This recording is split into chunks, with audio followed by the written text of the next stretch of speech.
Со кривична пријава за несовесно работење од сега ќе се соочува секој здравствен работник кој несовесно ќе лекува пациент. Пријавата за лекарска негрижа нема да биде предмет на одлука на одредена комисија. По кривичната пријава поради сомневање за лекарска негрижа ќе одлучува јавното обвинителство. Денеска, поврзано со случајот кој што неодамна се случи на гинекологија, поднесов кривична пријава против непознат сторител за сторено кривично дело по член 207 од Кривичниот законник на Република Македонија за несовесно лекување.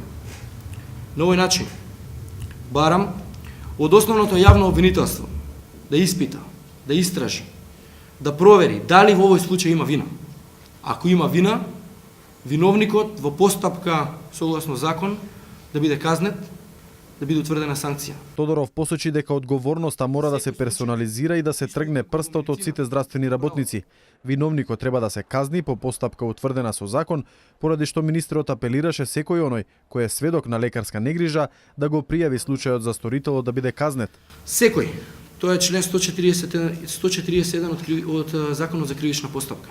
Секој оној кој што ќе осознае, кој што ќе сознае, кој што ќе добие информација за сторено кривично дело, има обврска таа информација да пренесе, односно да го пријави сознанието за сторено кривично дело.